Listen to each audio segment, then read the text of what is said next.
The worst leader of them all, the President of the European Commission, Ursula von der Leyen. That no one ever voted for Ursula von der Leyen.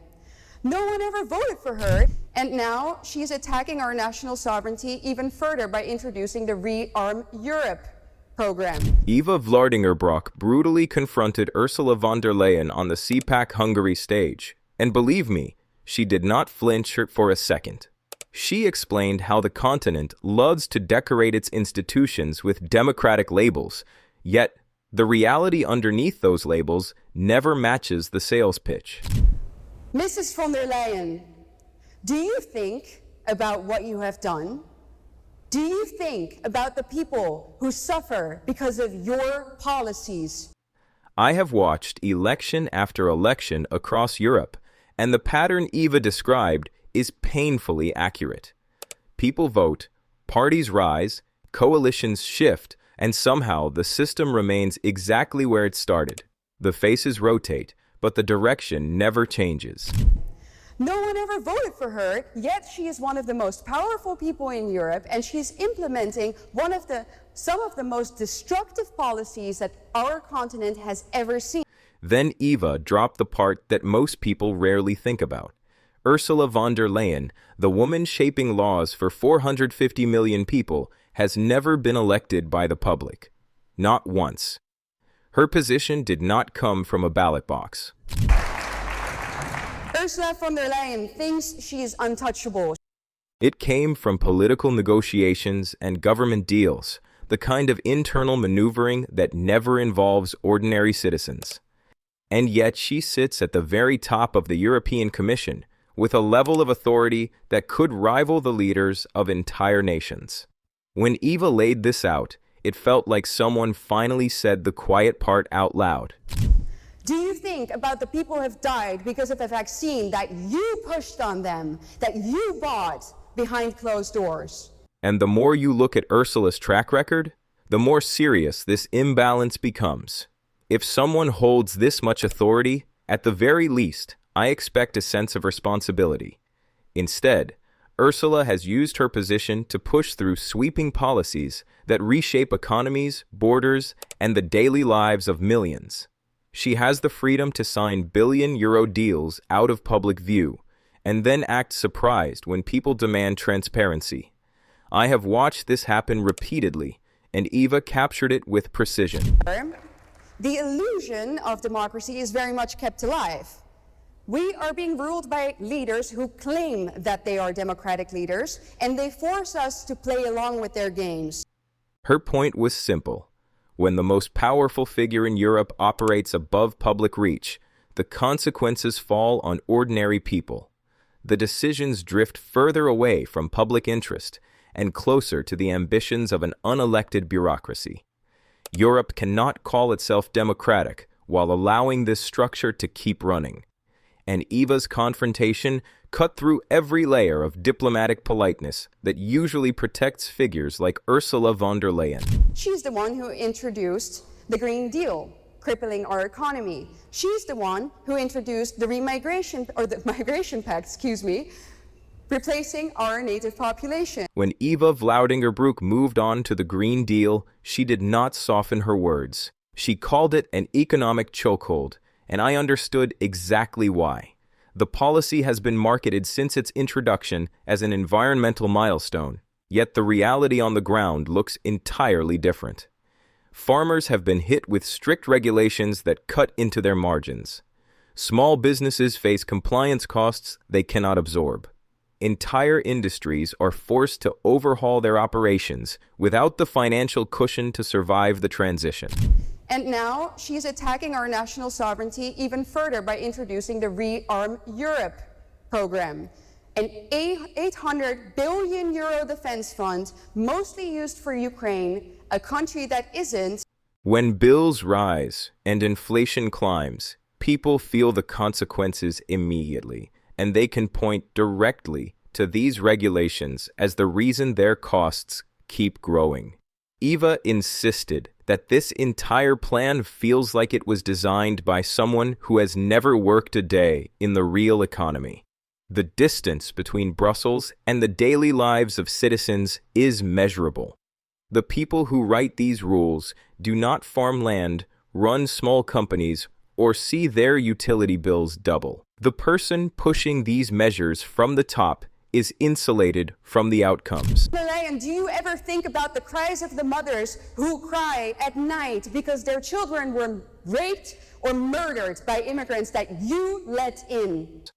And then this brave lady addressed the Migration Pact. She said what many Europeans have been saying privately for years.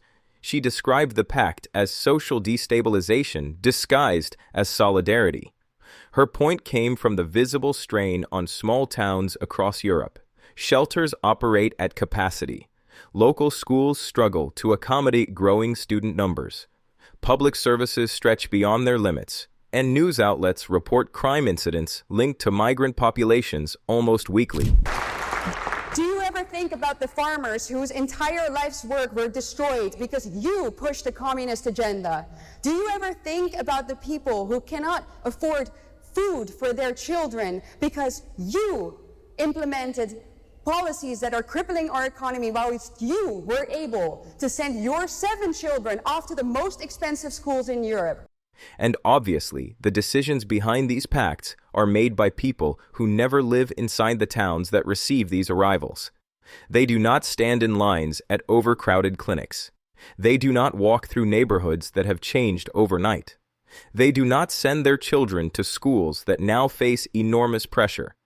Eva argued that this pact amounts to demographic engineering. She insisted that there is no genuine public consent behind it. That you don't, because none of this is happening in your backyards. But, ladies and gentlemen, I do. I think about those people. I think about them. I will not forget them. Eva then moved to the €800 billion rearm program Ursula has been promoting. The number alone is enough to make anyone take a step back. €800 billion in public funds is one of the largest defense allocations in the history of the European Union. Eva highlighted that most of this money is intended for Ukraine, a country that does not hold membership in the Union. She questioned why Europe is stockpiling weapons while supermarket prices keep climbing. Families across the continent struggle to afford basic groceries, rent, or heating.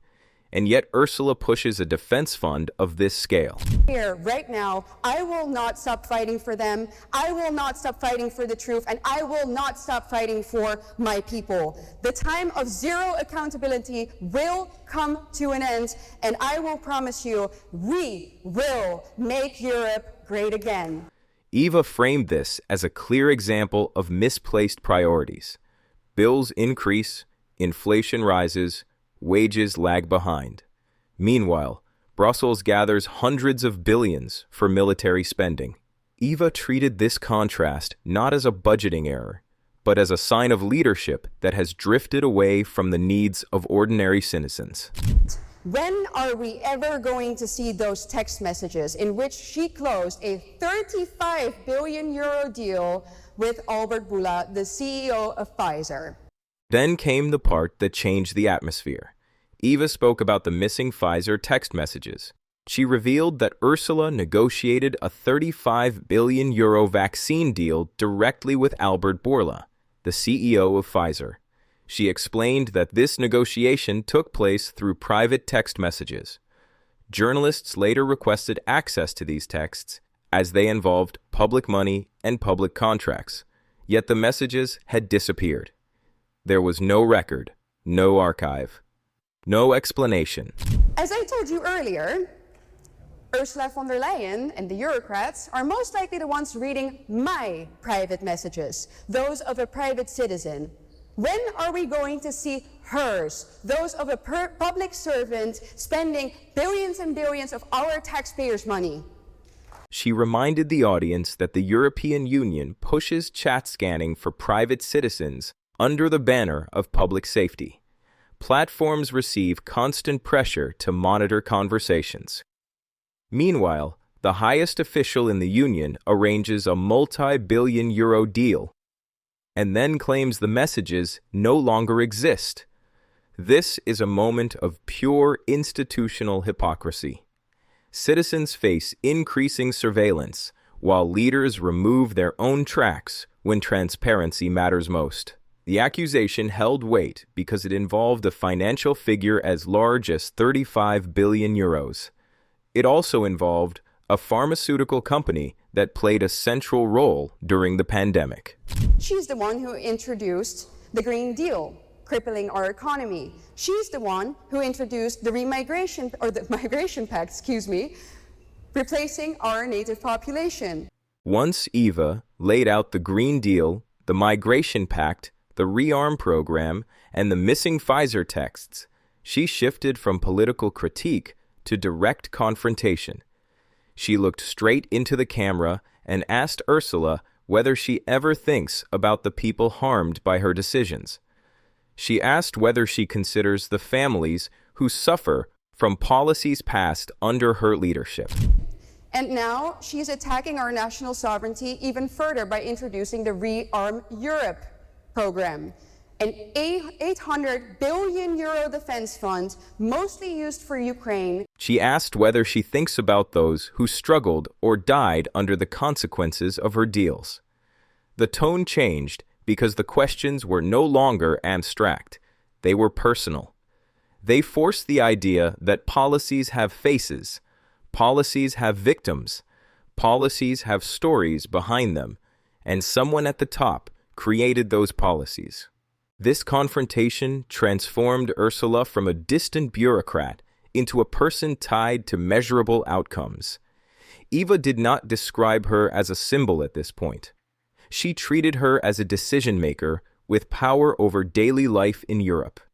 She questioned the moral weight behind each major policy. She refused to let these decisions float in abstraction. She spoke directly to Ursula with a level of clarity that European institutions rarely experience from within their halls. If you're still here, tell me what you think. Do you agree with Eva's challenge, or do you see it differently? Drop your thoughts in the comments so we can talk about it. And if you want more breakdowns like this, hit subscribe and stay with me. We're just getting started.